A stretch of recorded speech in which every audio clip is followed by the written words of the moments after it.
File item 26, pass and retain. File item 27 is AB 1927. Clerk will read.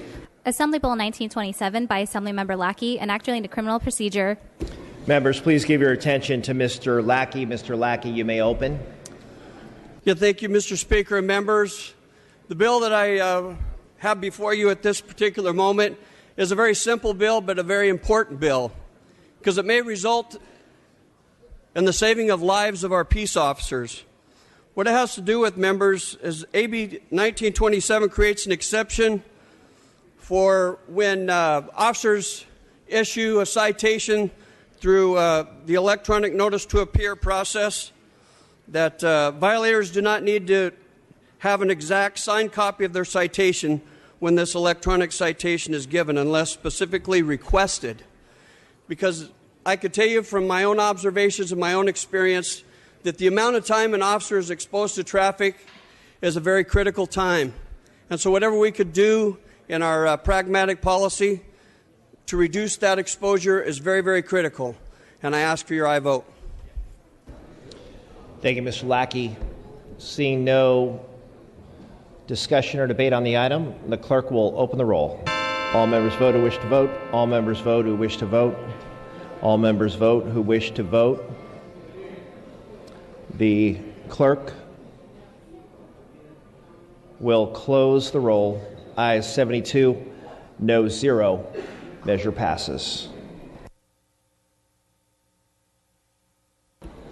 File item 28, pass and retain.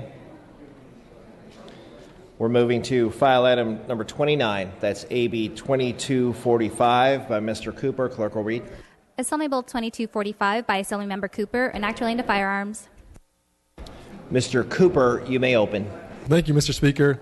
AB 2245 will allow probation departments to purchase, train, and carry handguns with the same capabilities as their law enforcement counterparts.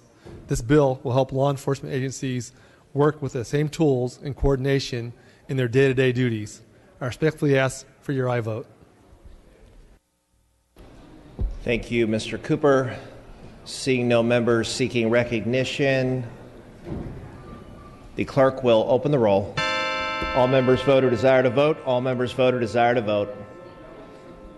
All members vote who desire to vote. The clerk will close the roll, tally the vote. Ayes 73, no 0. Measure passes. File items 30 through 32, pass and retain. Members, we are moving to the consent calendar. Does any member wish to remove an item from the consent calendar? Seeing and hearing none, the clerk will read the second-day consent calendar. Assembly Bill 2211 by Assemblymember Linder, an act relating to civil procedure.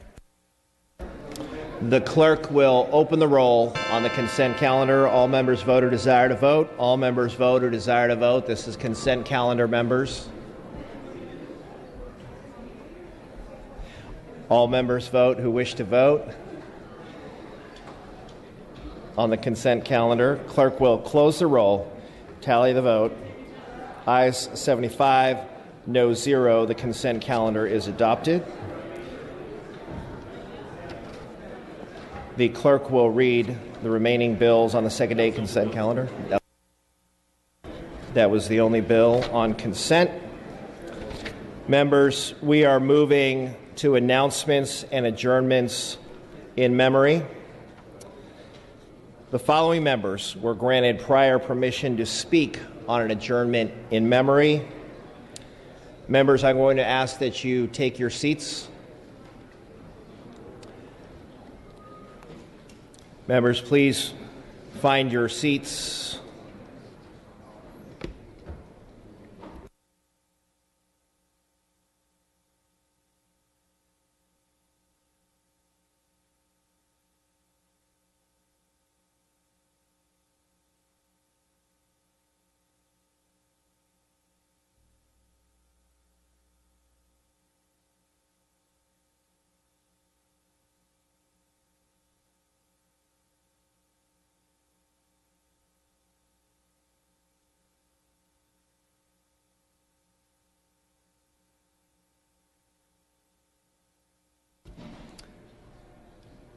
Members, please give your respectful attention to our colleagues.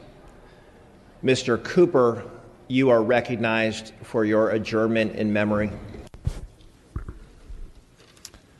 Thank you, Mr. Speaker. It is with great sadness that I rise to adjourn in memory of my friend and fellow Sacramento County Sheriff's Department Reserve Deputy Herb Prince, who passed away on March 1st. Mr. Prince was born in 1943 in the Bronx, New York. In 1965, Herb moved to Los Angeles, where he raised 3 children, Lori, Alan, and Scott. While living in L.A., Herb joined the L.A. County Sheriff's Posse Reserves in 1975. During this time, he also worked as a manager at Cobberly Ford. In 1979, he moved to Roseburg, Oregon, and joined the Douglas County Sheriff's Department Reserve Forces. After several years in Oregon, Herb moved to Sacramento in 1986 to work at Senator Ford. Upon arrival, he joined the Sacramento County Sheriff's Department as a reserve deputy. He held various jobs within the reserve forces, much of it using transportation for patrol work, and rose to the rank of reserve captain. On March 2nd, he was awarded his 30th year in service, one day after his passing. Herb is now buried at his family plot in Long Island, New York, not far from where he grew up. He is survived by his daughter Lori and his 2 sons, Alan and Scott. My thoughts and prayers go out to Herb's family and friends during this time of mourning.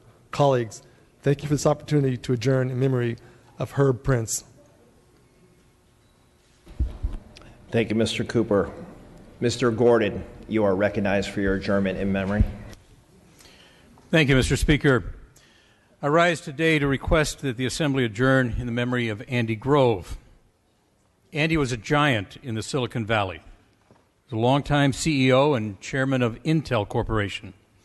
He died at the age of 79 in his home in my district on March 21st. He was born in 1936 as Andras Grof in Budapest, Hungary. Grew up in a tight-knit Jewish family. His father owned a dairy business. His mother kept the books. At the age of 4, he contracted scarlet fever, which left him nearly deaf for most of his life. World War II arrives, and his father was sent by the Nazis to a labor camp. His mother and Andras were hidden by a Christian family until the end of the war. Then the communists came to rule in Hungary. And in 1956, there was the Hungarian uprising, which was eventually put down by Russian troops. At the time, Andras was a student, and other students, his compatriots, were being arrested. So he and a friend evaded Russian troops and escaped to Austria, eventually getting a refugee ship to the U.S. He Americanized his name to Andrew Grove, moved in with his aunt and uncle in the Bronx, and started attending City College of New York, where he eventually got a degree in chemical engineering. Because he was deaf, he learned to read lips and used the dictionary to understand the English language to decipher his notes. In 1958, he married another Hungarian refugee, Eva. They met at a summer camp where she was the waitress and he was a busboy. They remained married their entire lives. They had 2 daughters. He moved to California shortly after 1958, where he earned a PhD in chemical engineering at UC Berkeley. He then joined Fairchild Semiconductor, where he led the research team seeking to embed transistors on wafers of silicon. In 1968, 2 former Fairchild colleagues, Robert Noyce and Gordon Moore, formed Intel, and he was put in charge of production. 1979, he became president of Intel. 1987, CEO. 1997, chairman of the board. He oversaw the shift from memory chips to microprocessors. And Intel chips are in almost every electronic device. Intel inside. During his tenure at Intel, sales increased from $1.9 billion to $25 billion. And profits rose from $248 million to $6.9 billion. Andy Grove had a reputation as a ruthlessly effective manager. One of his colleagues said his management style was to hit you over the head with a 2x4. Another said, he not only brought out your best, but he raised the bar so high that you had to do your best even better.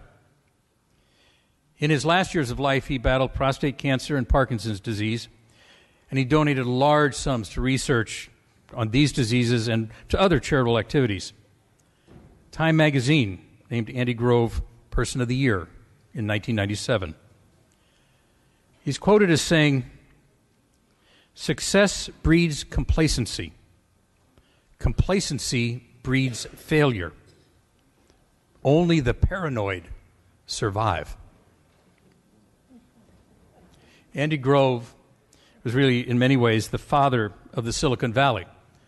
And without Andy Grove, there probably would not be a Silicon Valley.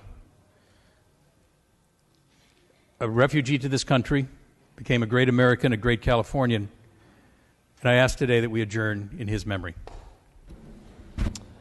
Thank you, Ms. Gordon. Mr. Lowe, you are recognized. Thank you very much, Mr. Speaker and members, for allowing me to adjourn today in the memory of Dr. Don Nakanishi. Dr. Nakanishi was well known as a UCLA professor of over 35 years. Most especially, he was nationally recognized for pioneering Asian American studies and ethnic studies. Nakanishi was the first scholar to demonstrate that Asian Americans, despite advanced educational levels and income that are usually associated with political participation, had actually had very low levels of registration and voting. He began to compile in 1976 a list of Asian American officials across the country, thereby launching the National Asian American Political Almanac, which is now in its 13th edition. He is survived by his wife, Marcia, who has recently retired from the CSU system, and their son, Thomas. He is also survived by his nieces, nephews, and other relatives. Thank you. Thank you, Mr. Lowe. Mr. Tang, also on this adjournment in memory. Thank you, Mr. Speaker. Just to add to what my colleague from Campbell said, Don Nakanishi was a giant in the field of ethnic studies and Asian American studies. He grew up in a multi-ethnic East LA. He attended Yale, got his bachelor's degree there, and got his PhD from Harvard in education. From there, he went to teach at UCLA and start in the field of Asian American studies. But I didn't interface with him until this point in his life, because like many people, his head hit the glass ceiling. He was denied tenure, and he embarked on a 3-year legal battle that actually resulted in the rare instance of him receiving tenure. It was there at this time that I, as a student at UC Berkeley, heard about Professor Nakanishi's case, about his work, about his background, and I remember thinking how somebody with a bachelor's degree from Yale, a PhD from Harvard, what other qualifications would they need? You heard about some of the amazing publications he had already pioneered, and he was really in a field by himself at that point because so little had been done in the realm of Asian American studies. And without him, many of us wouldn't be here. We wouldn't know our history as an Asian American community. We would not know anything about Asian Americans in politics. And really, for me, it was the first time that I really questioned whether or not there was a glass ceiling, or that I became aware that there was a glass ceiling. That if someone as qualified or as well-written and as prepared as Professor Nakanishi couldn't get tenure, then which one of us could? So for that, I thank him. I owe my career to people like Don Nakanishi, and I respectfully ask that we adjourn in his memory. Thank you, Mr. Ting. Mr. Mays, you are recognized for your adjournment in memory. Mr. Speaker, members, I rise to adjourn in the memory of former Riverside County Supervisor Jim Venable, who died on March 17 following a bout with cancer. Jim started his career in public service in 1993 when he was elected to the Hemet City Council. He was reelected in 1994 and was later elected to the Board of Supervisors in 1996. He served for 8 years on the Board of Supervisors representing the San Jacinto Valley. During his time on the board, he presided over a time of massive growth in Riverside County. Jim had a reputation as a problem solver and someone who would always get the job done. He came across as tough on the outside, but he cared deeply about the people of the community. Long before he got into politics, he operated his family's business. Hemet Valley Flying Service was among the first companies to experiment in aerial spraying for both agriculture and firefighting. Jim is also known as a pioneer in off-road and truck racing. He started off-road racing in the 1970s and formed a racing team that competed nationally. Ultimately, he helped to create what is now known as the NASCAR Camping World Truck Series. He is survived by his wife Mary and eight children. Jim Venable leaves behind a significant legacy in Riverside County, and he'll be sorely missed. Please join me in adjourning in his memory today. Thank you, Mr. Mays. Mr. Gomez, you're also recognized. Thank you so much. I rise in honor and to pay tribute to the life and memory of Supervisor Jim Venable. And I'm going to give you might be wondering how somebody from Los Angeles actually rises in to adjourn in memory of a Republican county supervisor from Riverside. Well, as a lot of you know, I actually grew up in Riverside, and being a kid that didn't have a lot of connections growing up, after my first year at UCLA, I found out one of my friend's mother started working for a new county supervisor who'd just been elected, and she helped me get my first political job, and my first professional job working for Supervisor Venable back then. And he knew I was a hardcore Democrat, living in a red sea back then of Republicans in Riverside County. And he actually brought me in, taught me the ways of how to be a good public servant. And it's something that I haven't forgotten to this day. We would go out all over the inland area of Riverside County. He even introduced me to then Congressman Sonny Bono. So it was a great experience for my first political job and my first professional job, because although we had different views, he respected me, and he respected the fact that we both cared so deeply about the cities that we serve, but also our country as a whole. One of the things that I recognized was, he said, we were working on a project one day on trying to do something from some very rural area of Riverside County, and the folks just didn't want it at all. And he goes, Jimmy, one of the first things you need to learn about is if people don't want something, don't give it to them. Even if it might be in their best interest, we represent the people. And that's something that no matter where we come from in this chamber, that's something that we all internalize. Although we're supposed to lead, we also have to represent. And it's something that has led me in every step of my career. And without that first paying job, and he actually paid me double what minimum wage was back then, I wouldn't have gotten my second job and every job after that. So I can say that my political career as a Democrat started working for a Republican county supervisor in Riverside, and I ended up in Los Angeles. Who would have thought? When he passed away, my friend's mother contacted me to remind me that he was my first political job, and I told her I never have forgotten. So I rise in memory of Supervisor Jim Venable, and hope that his family reaches some peace in the coming months and years. Thank you so much. Thank you, Mr. Gomez. Mr. Ridley Thomas, you are recognized. Thank you, Mr. Speaker.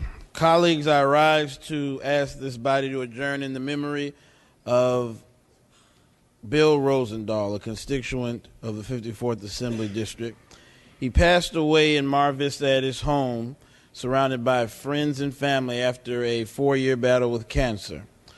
Mr. Rosendahl was a beloved Los Angeles City Councilman, having served on that body from 2005 to 2013. He was the city's highest-ranking LGBT official at the time and the first openly gay man to serve on the Los Angeles City Council. Bill represented pretty affluent portions of Los Angeles, but he styled himself as one who became the conscience of the LA City Council for how he stood up for the vulnerable, particularly the homeless population, those that suffered from the effects of domestic violence, and children, and those in poverty. So he was able to translate his perspective representing some of the country's wealthiest individuals into being a true servant for all Angelenos. Bill had a pretty diverse career before seeking public office. He was a citizen servant. He began in Los Angeles as an award-winning television producer, and really rose through the ranks as a civic leader and influencer. He was the host of Local Talk, Weekend Review, and Beyond the Beltway, and produced thousands, literally thousands of programs related to journalism over the years. Bill helped bring more diversity to viewpoints in media in Los Angeles and helped marginalized communities find their voice in civic affairs in an earlier era where Los Angeles wasn't as open and affirming as we know it to be today. Bill was 70 years old. He'll be funeralized at St. Monica's Catholic Church in Santa Monica. Bill Rosendahl was 70, and he will be sorely missed by the residents of the West Side and the 54th Assembly District. So we thank this body for allowing us to remember him and encourage you all to live in the spirit of his service and inclusion. Thank you, Mr. Speaker. Mr. Bloom, you are recognized. Thank you, Mr. Speaker. With your indulgence, I'd just like to add a few words about our friend Bill Rosendahl as we adjourn in his memory. He was a man of extraordinary energy, of passion, but most of all of compassion. His strength of conviction on issues ranging from veterans issues to ending homelessness were unmatched anywhere in Los Angeles. And on top of that, he was an extraordinarily decent human being and eternally positive. His tagline that he used over and over and over again was good, good, good, great, great, great. 6 positive words in a row that he would punctuate virtually everything he would do. Fittingly, in addition to the memorial service in my town at St. Monica's Church, an event's going to be held for him in a couple of weeks from now, and it's called Great, Great, Great, a celebration of life. And that really sums up a man who had just an extraordinary heart and a wonderful life, our friend Bill Rosendahl. Thank you, Mr. Bloom. Ms. Burke, you are recognized on this adjournment. Thank you, Mr. Speaker and members. I, too, rise in memory of Bill Rosendahl. He was a larger-than-life trailblazer with a heart of gold, and those of us in Los Angeles will miss him dearly. He wasn't just someone who achieved incredible things for himself. He made the world a better place with his infusive joy and empathy, which you've heard about. Always the champion of the underdog, he embodied all the values that make the community great, and his vision for Los Angeles, one of a more inclusive, kind, and engaged city, is one that we can carry forward in his honor. Thank you for adjourning in his memory. Thank you, Ms. Burke. Members, please bring the names to the desk to be printed in the journal. All requests to adjourn in memory will be deemed read and printed in the journal. The session schedule is as follows. Tuesday, April 5th, check-in session. Wednesday, April 6th, check-in session. Thursday, April 7th, floor session at 9 a.m. All other items remaining will be passed and retained. All motions shall be continued. Seeing and hearing no further business, I am ready to entertain a motion to adjourn. Mr. Gordon moves, Ms. Waldron seconds. That this House stands adjourned until Thursday, April 7th at 9 a.m. Quorum call is lifted.